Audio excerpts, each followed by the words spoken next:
Because you're extra special, Alistair. Welcome to another edition of Stories for Children. Today we have an ultra special presenter and storyteller. I had the great pleasure of working with her at the first Marrakesh International Storytelling Festival, and I'm talking about the one, the only Sarah Lloyd Winder or Winder. Winder, as in blowing. Sarah Lloyd Winder! Whoa, what an introduction. Thank you very much. Well, here we are in wet, damp Hertfordshire. And today, stories are just fairy tales. I thought I'd do some fairy tales because it just seemed like that sort of horrible weather when you need a story where there's a bit of magic and you don't quite know where it's coming from. So, traditional tales. Let us begin. A long time ago and far, far away, there was a wood. And in the wood, there was a small house. Well, not really a house, it was more like a shed. And in the shed, there was a woodcutter and his wife and two children. But those children were not the wife's children. She was their stepmother. And as with all traditional tales, stepmothers never come out of things very well. Well, times were hard in the wood. Times were very hard. Famine was across the land, and nobody had much to eat, which on a Friday night was not good. And the stepmother said to her husband, "We're not all going to survive, you know, especially two young mouths that eat so much. We're not all going to survive. We're going to have to do something about it." And however hard the father tried, she kept going. "We're going to have to do something about it. We're not all going to survive, you know." And he did notice how portions in the meal got smaller and smaller and smaller. But what she suggested next he did not believe. "We'll take them into the forest. We'll make a little fire. We'll give them a sandwich and then we'll leave." "What?" And she looked him squarely in the eye and said, "Well, at some point you're going to have to make a decision because there's not enough food to survive. Not enough food." And she kept going, and she kept going, and she kept going until eventually the day came when he told the children they were going out for a walk and they may be some time. "Put your coats on and your scarves." And they were each given a little sandwich, not much bread. And they were told to prepare for the next morning. Well, both children, they had listened to the arguments that had gone on week by week, week by week. You couldn't miss them. They lived in a house with virtually no walls. They knew what was going on. And the boy, he slipped out and he filled his pockets with little stones. He was clever. And the next day, when they all set out on their walk into the forest, the boy was very careful, and every so often he looked back to where the house was, and he dropped a pebble. One pebble, two pebbles, and then the stepmother said, "What are you doing? What are you doing? Come on, keep going." "I'm just looking at the birds," he would say. And he would pause and drop another pebble, and another pebble, and another pebble, until they got into the deepest, darkest part of the wood. And then the father and the stepmother lit a fire, and the fire rose warm and cozy. And they said to the children, "Just sit and wait and eat your sandwiches and have a rest." And so the children did what they were told, and they sat and they waited and they rested and they ate their tiny sandwich. These sandwiches were so small, and they nibbled them very slowly, So they got every ounce of excitement out of them. But then it grew darker and darker and darker until it was night, and they were still putting little bits of wood on the fire, still building the fire to keep themselves warm. But they did fall asleep, and they woke up with the cold of the morning. And the little boy, Hansel, he grabbed his little sister's hand, Gretel, and pulled her up. And he looked round for those little pebbles. And there they were, shining in the dawn light, a little line of white pebbles leading back home.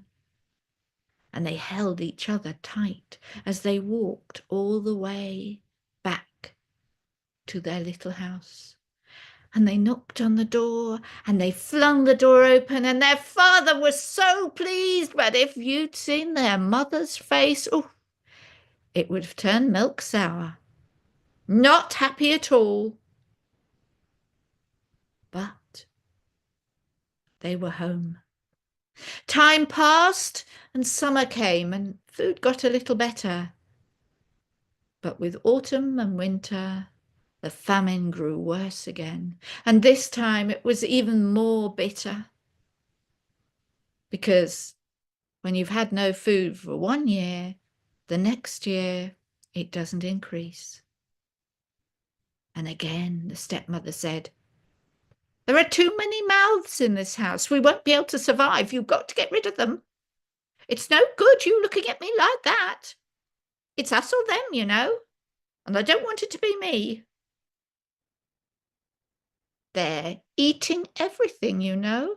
It's like having little rats in the house. It's us or them, you know. It's us or them." And so eventually, again they decided, well, tomorrow we will take them. Tomorrow we will go. But this time, you see, the stepmother, she was more canny, and she locked the door that night. There would be no stones picked up.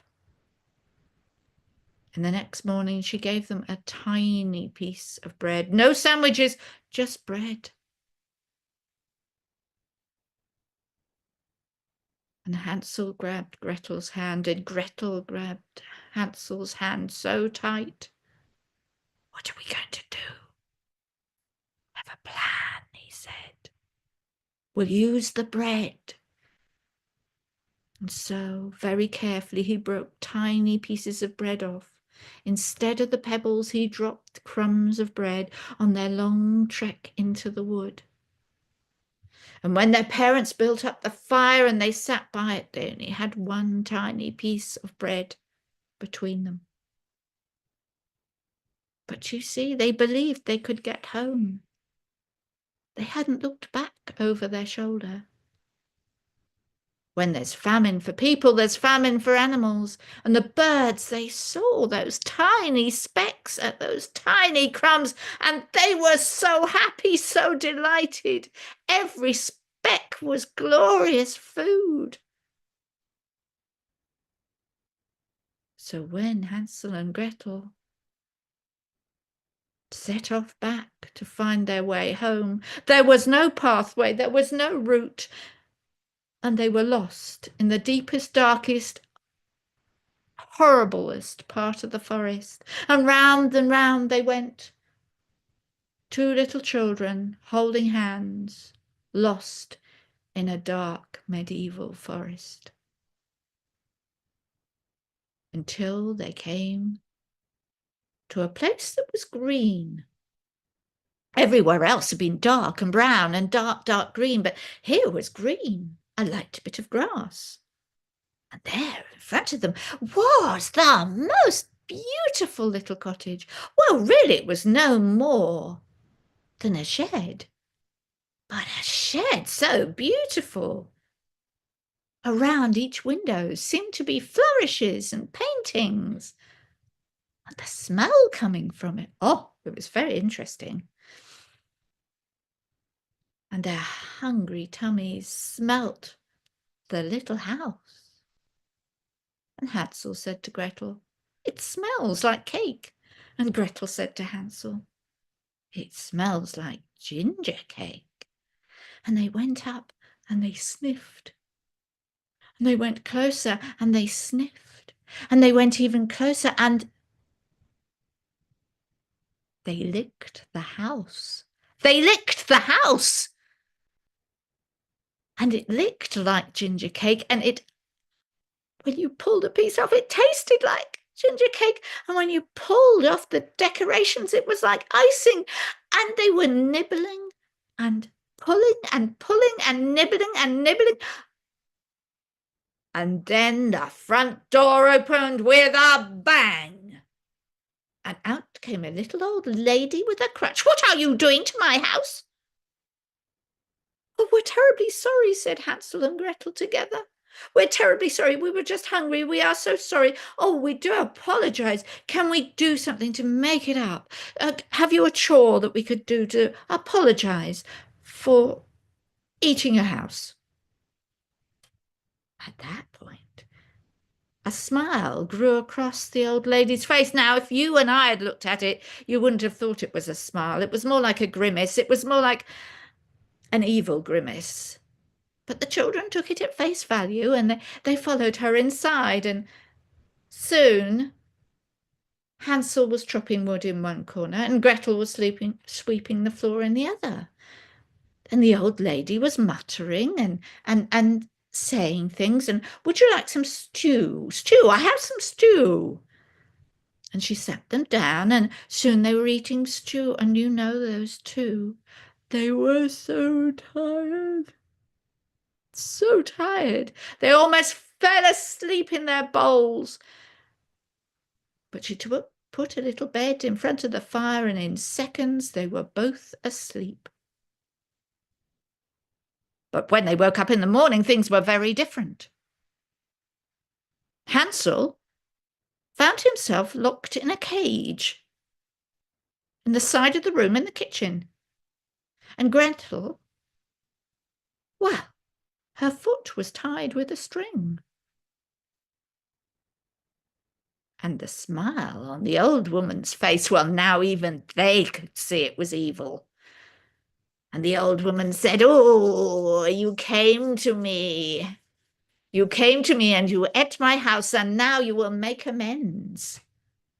For I will have a little boy to eat." How delightful is that? "Now, little boy, give me your finger. Let me see how plump you are." And Hansel, being a careful young man, found a twig on the floor, and he stuffed it out at the old woman. And she grabbed the twig and didn't realize it was a twig. "Oh," she said, "you are very thin." And then she shouted at Gretel, feed him up, give him milk pudding and more stew." And so all through the day and the next day and the next day, Hansel was fed on the hour, every hour, everything that you want. And what do you want? Would you like carnation milk to feed you up? Would you have cakes? Would you have rich stews? Would you have a lot of couscous? Big couscous, big, strong Friday couscous. A lot of food, and that amazing bread pudding thing we had the night we went into the desert in Marrakesh, and we came back and they served this amazing bread special dish. Now that would have fed up Hansel very well.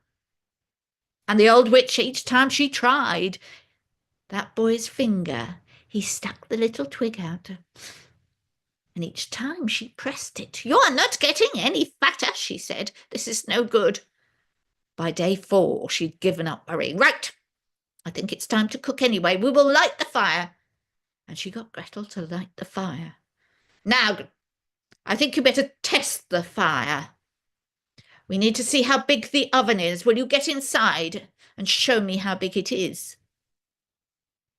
Well, Gretel wasn't stupid. Nobody gets in an oven, especially not for an eat. Nobody would have got in the oven, would you?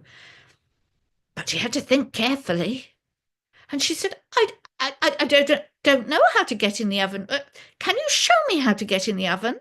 Which bit is the oven? I'm not sure which is, we've been starving for so long. I don't know. I don't know what an oven is. And the witch, by then, she was exasperated. What a lovely word. Exasperated with these children. And she went to the oven and she opened the door. She said, "Don't be so stupid. You climb in here. Look, I will show you." And she climbed slowly, because she was quite old, into the oven. And Gretel did not stop. She did not pause. She did not think. She got hold of that door, that great big iron, old-fashioned oven door, and she slammed it hard with both her fists. And it shut closed, and she put on the bolt. And inside she could hear the old woman shouting and screaming and pounding. But Gretel was not going to stop. She ran to where her brother was, and she found the key and unlocked it. And he, in his turn, found a knife, and they cut through the string holding Gretel. And the two of them were about to run out the door, when they looked around the room and thought, "We better take something home." And they stuffed one pocket each with food. And in the corner they found some coins, some big gold coins, and in the other pocket they stuffed the gold coins. And together they ran out through the wood. And somehow, even though last time they had never found their way home, this time they found their way home to that little tiny house in the wood. And there was only their father. Nobody knew what happened to the mother, but the children didn't care, for now they had enough food and riches to live, and they all lived happily ever after. Thank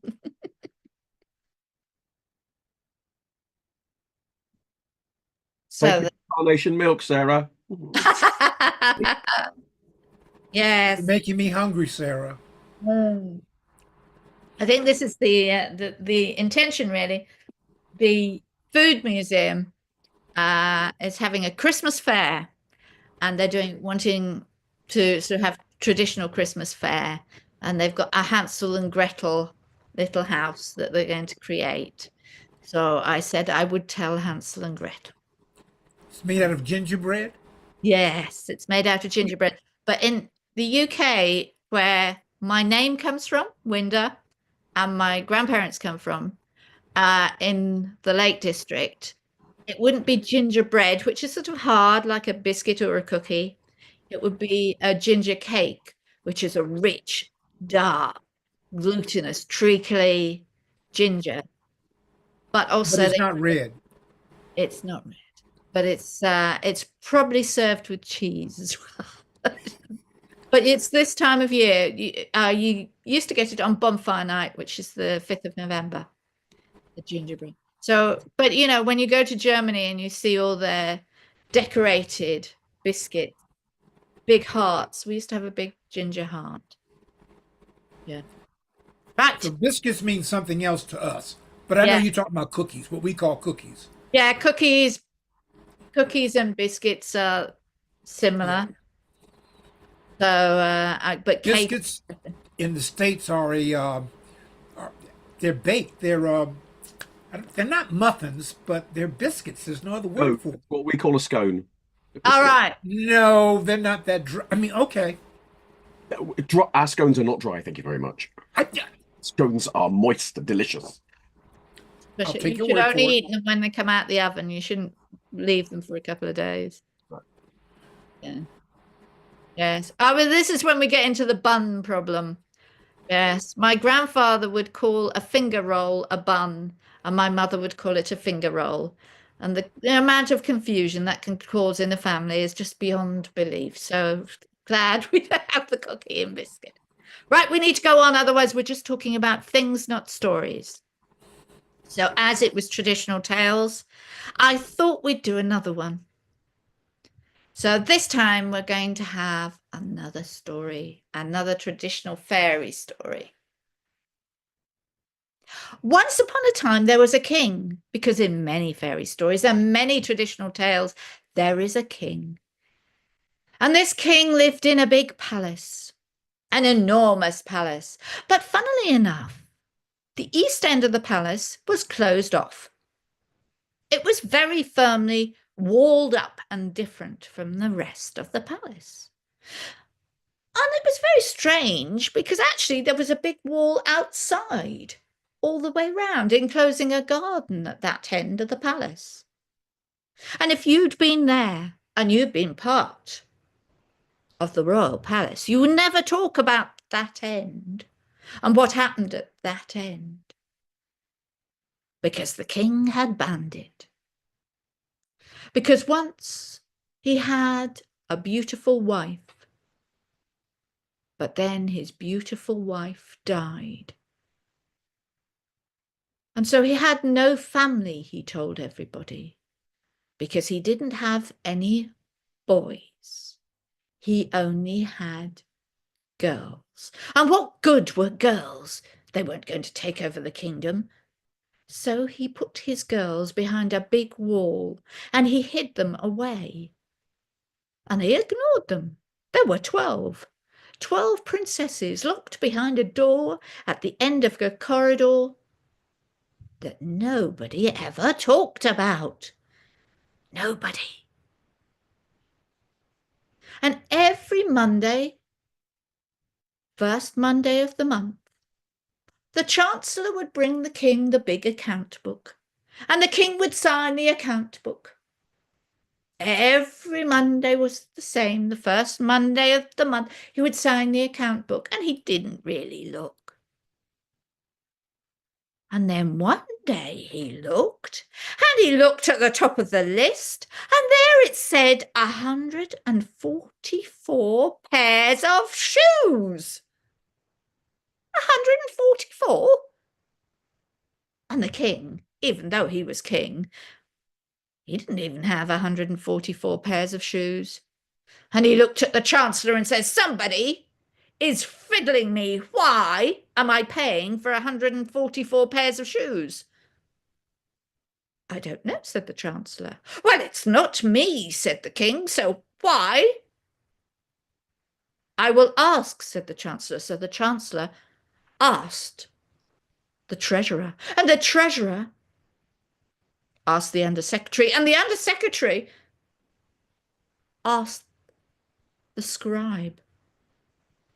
And the Scribe said, "I only write down what I've been told when the bills come in." And so he passed the bill. "Here is the bill from the shoemaker, and it says 144 pairs of shoes."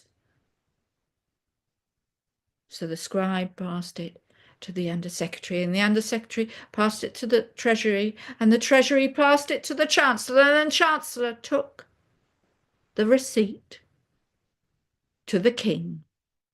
And the king looked at it. 144 pairs of shoes. "Well, it's not me," he said. "I won't pay for it." So he wouldn't sign the book. So they couldn't pay the shoemaker. So the shoemaker marched up to the palace. And he knocked on the door, and he came in. And he said, "I will not talk to the Scribe or the Treasurer or the Undersecretary. I would like to talk to the king." So they let him talk to the king, and he said to the king, "I have made 144 pairs of dancing shoes every month. Do you not understand this?" "What?" And the man looked at the king, and the king looked at the man. And the man didn't know the rules. "Don't talk about them," looked away. "You have 12 daughters. They have feet. They need shoes. I should think it is them. I need paying. And he put out his hand, as he was totally entitled to, because he had made all those shoes. And the king didn't want to discuss them, and so he paid. But for the rest of the day, he wandered round grumbling. They have that many shoes, and they have not just normal shoes, dancing shoes. So he decided to send a spy down that end of the building. And so he got an old soldier. I need you to go and find out why they use 144 pairs of shoes. Me, my lord, said the poor man. Yes. And so the man was sent to the other end of the palace. And when he went in, the princesses, because that's what they were very shocked. I mean, there were people in the garden, but nobody came into their house. And he came in, and he sat in the corner on a chair, and he watched them, checking on their feet a lot. Now, at the same time, there was a new garden boy in the garden. He had had a dream, a beautiful dream, about working in a palace and meeting princesses. And everybody in his village thought he was completely mad. But he kept having this dream, and he said, I want to travel to the palace to see if there are princesses. I think this is my destiny. And he was so convinced that the village thought it was okay, because he had no mother and no father and no family. So in fact, they were quite happy if he wandered off. But there was an old lady in the village, and she said, now, I think it's a good idea, but I do want to caution you. Be careful. Don't eat or drink in the palace. Don't take things when you shouldn't. And I have something very special for you. And she gave him a cloak. And she said, use this when you need it most, for it will make you invisible. Do I need a cloak that makes me invisible? Oh, yes, she said. So as the old soldier was wandering round the end of the palace that had been closed off and walled off where the 12 princesses lived, the garden boy had just turned up and started working in the garden. And he saw the princesses every day. He would make them posies of flowers to wear on their dresses. He would look after the roses that they loved so much. He would grow the herbs that they used in all their food and their drink. And he smiled at them, very shyly, very carefully. But the old soldier, he wasn't sure what he was supposed to be doing. And that night, in that end of the palace, everything was quiet. And the old soldier sat down to do his night watch as the king had asked. And the princesses came up with drink and food, and he thought it was really rude of him not to take it. And he drank the drink and ate the cake. Lots of cake tonight. And soon he was yawning, and soon he was snoozing, and then he was snoring. He was a big old soldier with a big old tummy, and his snores rumbled down inside that end of the palace. And as soon as the 12 princesses heard the snoring, they were up and dressing in their most beautiful dresses and putting on the dancing shoes. And they went to a big old mirror, and the eldest princess pressed her hand on the mirror, just in the right place, and the mirror slid sideways, and there appeared a long flight of stairs, and down the stairs went 12 giggling princesses. and out into the night. Well, the old soldier knew nothing. He slept through the night. And in the morning, when he woke up, all he saw was 12 pairs of dirty, holy, unusable dancing slippers. And when he went back and told the king, well, the king put him in prison immediately.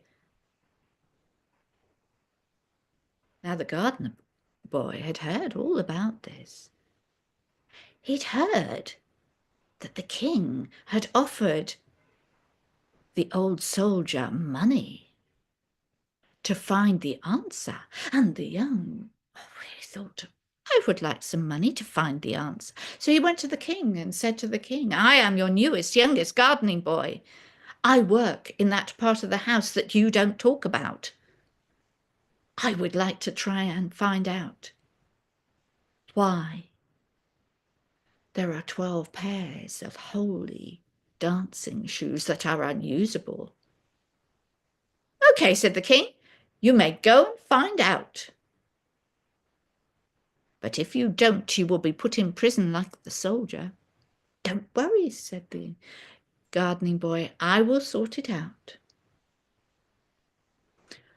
Well, that night he sat in the old soldier's chair, thinking, I will be on guard duty tonight. But he carefully brought the magic cloak and placed it under his chair.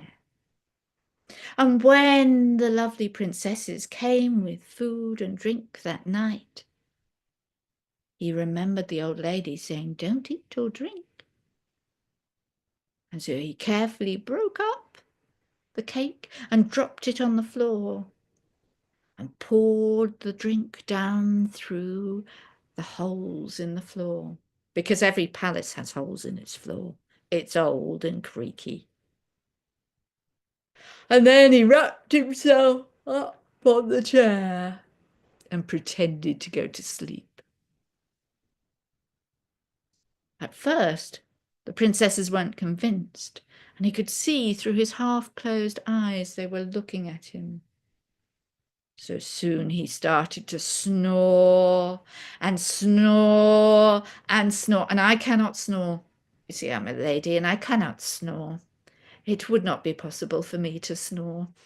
But you can imagine that he snored and he snored and he snored. And soon the girls were all up and they were dressing in their best dresses and they were putting on clean, new, beautiful pairs of dancing shoes. And the eldest went to the big mirror at the end of the room and she placed her hand on the mirror and it slid sideways and down, opened up a dark stairway. And the gardening boy, he watched as all the girls tripped down the stairs and he picked up that cloak and he wrapped it round him and he was so rushed to get there. As he ran down the stairs, he stepped on the dress of the last girl, the last princess. And she was shocked as she pulled the dress. And she said to her sisters, I think there's something wrong. Somebody here. Don't be silly, they said. Don't be silly. And they walked out into a wood. And the boy, he peeped out from his cloak and he saw trees made of silver and he plucked a branch and put it inside his coat. And they went further and they were in a wood and all the leaves were gold. And he plucked a branch and there was gold. And they went further and further and there were branches made of diamonds. And he plucked a branch and he put it inside his cloak. And then they got to a lake and there were little boats flooding across and each boat had a prince. And each princess got into a boat. And so the gardening boy leapt for the last boat with the smallest princess. And the poor prince who was rowing was saying, you're a bit heavy tonight. Have you put on weight? Which was very indiscreet. He wasn't a good prince. And when they got over to the other side, there was a beautiful palace. And in the palace, there were rooms. Now you see, those girls had been stifled for years, locked away in a palace. They were intelligent and bright and interesting, and they wanted a life. And they had found it here in this magic palace on an island. And here was food and drink and music and dancing. And not every girl danced. You see, there was so much. Some ran straight to the library and got out the biggest books and were running in between the shelves, and that's why their shoes got holey and dirty. And one girl, she ran to a lab, a chemistry lab, where there were chemistry burners and so many experiments to be explored.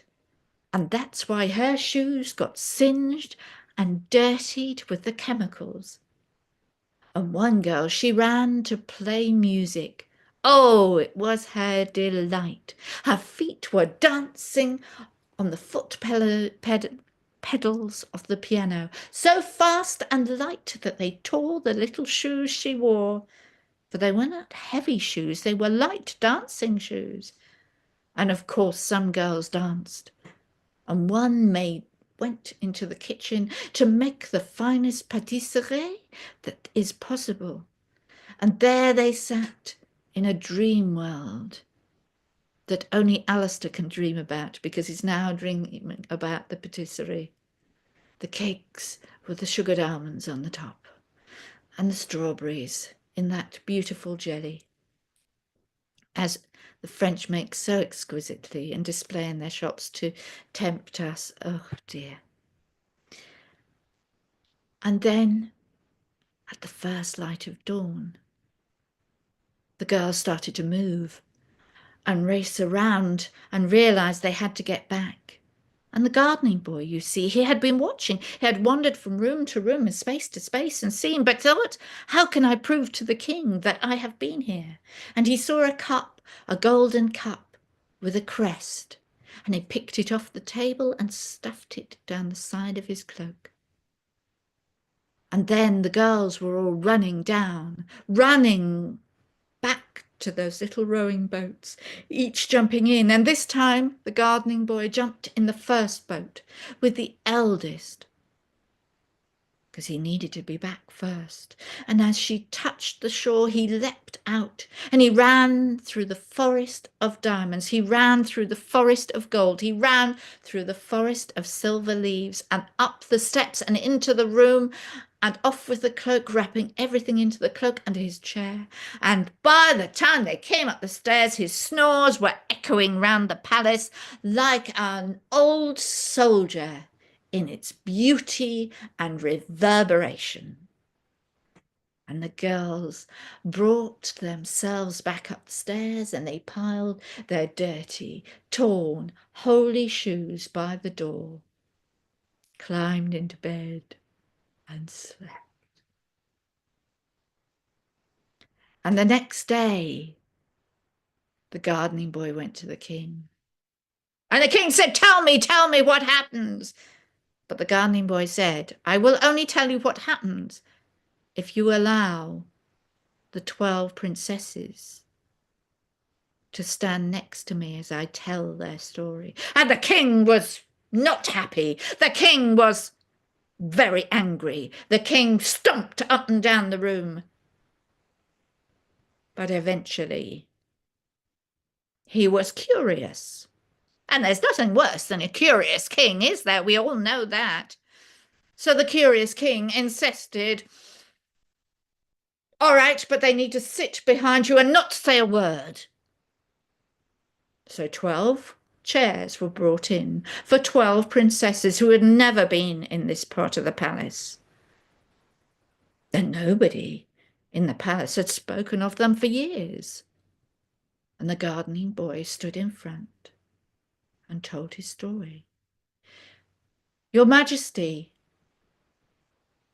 Your daughters fed me food and wine, but I did not drink or eat, because I had been told to be careful. And I watched as a magic door opened and they ran down a flight of stairs and they went through a forest of silver. And I picked a branch and he held up the branch. And I went through a forest of gold and I picked a branch and he held up a branch. And I went through a forest of diamond and he held up the branch. And he said, then we came to a beautiful lake and a flock, it was like a flock of swans, a flock of boats came and each one held a young man. And each princess got in her own boat and she sailed across the water to a beautiful palace. And there, Your Majesty, your daughters showed how wonderful they are, for they are educated, kind young women who wanted to explore many things. Some read to seek knowledge, some explored chemistry, some learnt music, some made the most exquisite food, and some danced, for we all need joy, especially if you lock us up behind a wall and never talk to us and never come and see us and never show us any love. And at first the king, he blew red and his cheeks puffed out, and everyone in the court thought he was going to explode. But then he looked, and there sat on the chairs were 12 princesses, 12 daughters, 12 young women, 12 clever and educated young women, not from him, their own particular wish. And so the anger seemed to flood out of the king's face. And he looked at his daughters and he looked at the gardening boy. You, young man, are the most intelligent person that has come anywhere near me in the last I don't know how many years. Nobody else mentioned these children, who are now beautiful young women. Everybody else allowed me to lock them away and not think. And I can well imagine that if I'd been locked up with no love and no care behind a door, I might have gone out every night and destroyed 12 pairs of shoes. It's the least of my worries when you come to think of it. And perhaps now his pain and anger had disappeared. And he could think about his family. And he turned to the gardening boy and he said, what reward would you like? And the gardening boy thought, and he said, do you know what I would like most of all in all the world? I would like you to unblock the doors to your palace, knock down the walls that are so high that nobody could see the girls. And I would like you to take the 12 dancing princesses into the real palace and give them the life they need. And that is my version of the 12 dancing princesses with a bit of addition.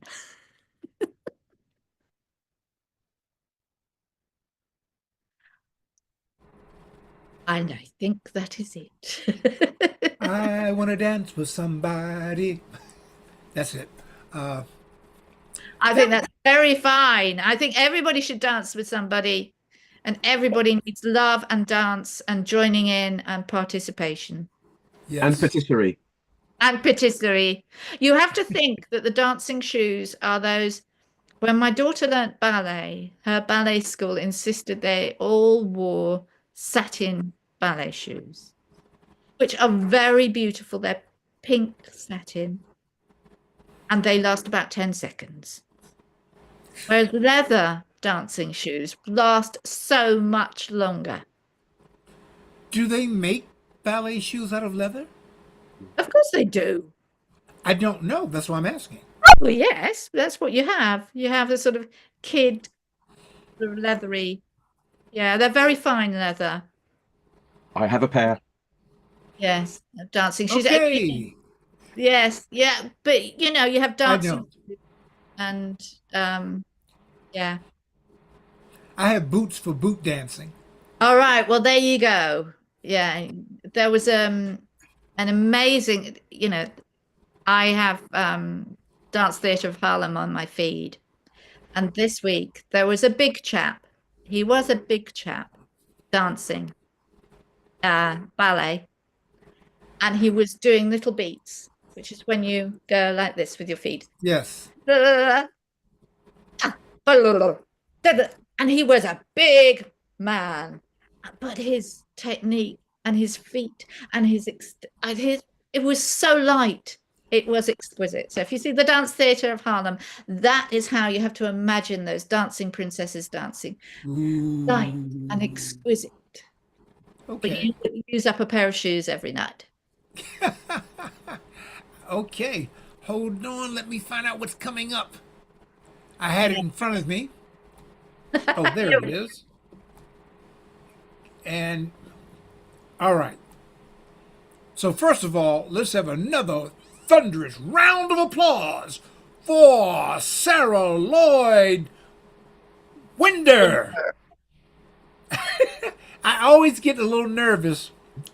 You see, if you were here, I would say it's like the Lake Windermere, which is our Okay. lake.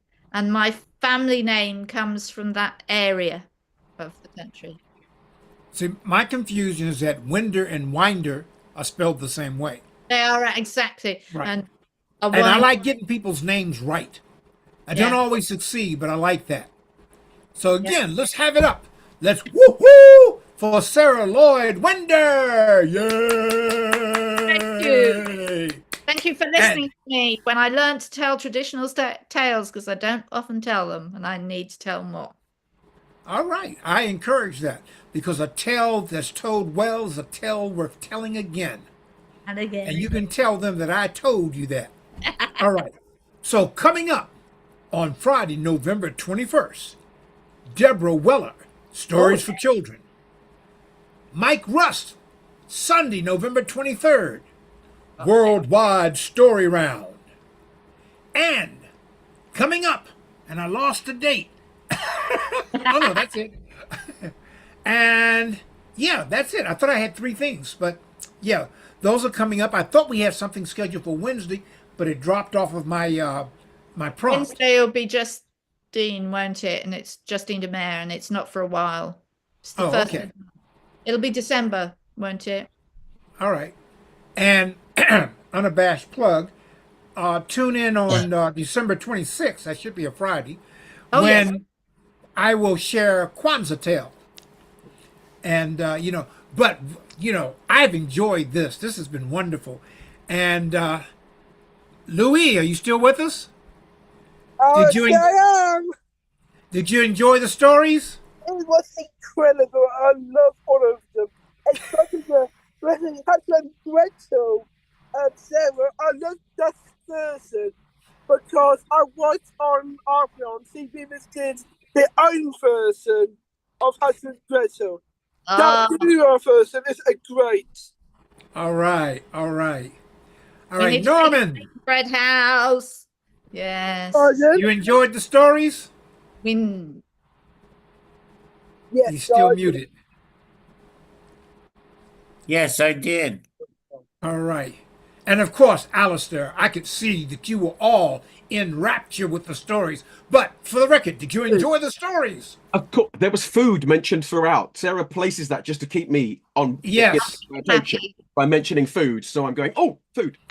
Yes. And I'm ready to eat, but unfortunately, I'm getting ready to go to a protest. Don't ask me what for. And we have a lot of those happening right now. And I dare not eat before I go to the protest, and I dare not drink before I go to the protest. Or there may be an impromptu protest of my own. But anyhow, For John Rowe and our assembled company, I'm Baba C, wishing you the best of the best. Have a fantastic Friday, a superlative Saturday, and a spiritual Sunday. And we'll tune in again right here. Oh, by the way, unless otherwise noted, all times are 6 p.m. UK time, Yeah. which is 1 p.m. Eastern Standard Time where I am. But anyhow, everyone take care, and I bid you adieu, or I don't. Adieu. Adieu. See you soon. All right. Bye. Take care, everybody. Bye. All right. I love it. Bye, Babsy. Bye, guys. All right. Everyone take care. See you later. All right. Norman, you and I'll talk later. All right. Okay. Here we go. Oh, wait a minute. Let me save the thingy. Here we go. See.